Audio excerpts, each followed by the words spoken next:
So now I'm going to tell you a little experience about how I made this jewelry box. Actually, first I kind of made the blueprint. Actually, you can watch it in the video on how I made it actually here. And here is what it looks like. I'm gonna give it off I was like thinking of like what to do, like I don't know. But until I found out about antiques and it came up in my mind and a little bit of a Japanese vibe to it. So I decided to go with the Japanese antique vibe. So you see that there are flowers and that's the shape of a cherry blossom along with these leaves. And here it is. So I decided not to paint because yes, it's too long. It will take days to dry and I was just thinking it right off bat on sort of like before we have to submit. And here it is. Ta-da! There's actually the side and on the other side, and you see there, but I didn't decorate the back. I also put like my name on it and I did full calligraphy, or the calligraphy, whereas you don't actually use a calligraphy pen. These are for the people who don't know calligraphy. So yes, okay, now actually fun fact, the wood here is actually almost 7 years old when our house was built. Yeah, so our 2013 house here, yeah, it's just a scrap wood. So actually when we were going to look for materials, we went like, yeah, we decided to go like in the nearby store that we usually go to. There's like this Kuya Carpenter that doing cabinets for the store, and actually mom cannot saw wood, neither do I don't know about carpentry much.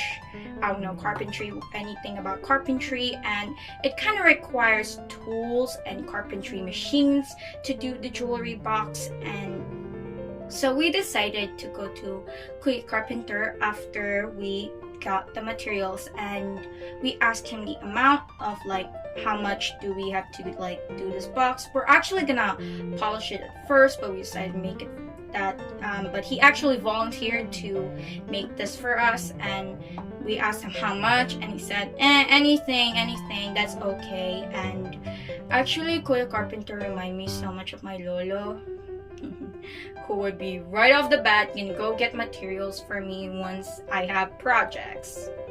I love you so much, Lolo. And thank you po, Kuya Carpenter. And here it is. He made the box for us.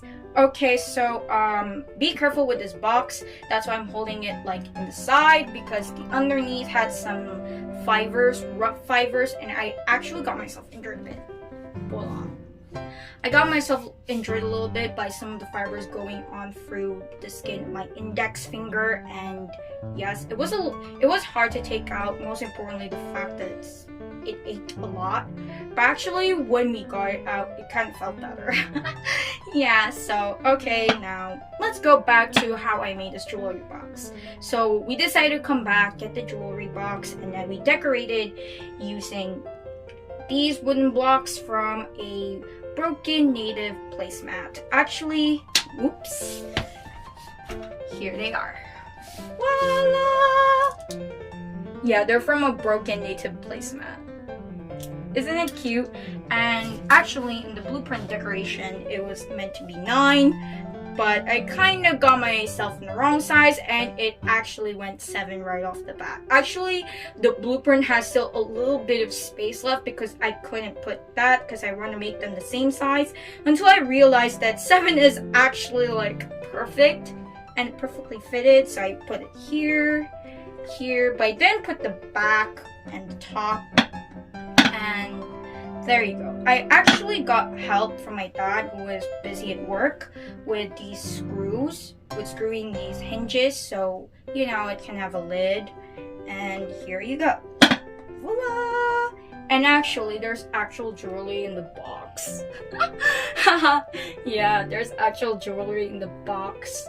And okay, speaking of like the jewelry box too, the pen that I used to create this is not just an ordinary pentel pen. I actually used the Miniso Aquarelle brush which is number 3110 or 3110. But I didn't really use much of the brush. I only used the brush on like making like this pressure sensitivity, make it feel like it's actually painted using ink, and it's kind of starting to smudge, and here you go. Yeah. And so I usually mostly use the fine nib to create this. And actually at first I kind of made a mistake on the side, but actually when I did it on the other, it turned out better than I think it would be. And actually this was supposed to be up here like that, this way, over here with the sakura, aka cherry blossom. And when I decided to draw on the lid, I decided to kind of flip it because I was having a hard time drawing like in a normal way, until I realized it's just this. Beautiful disasters, eh? And I didn't put much decoration on top, so here is my lovely jewelry box. Isn't it beautiful?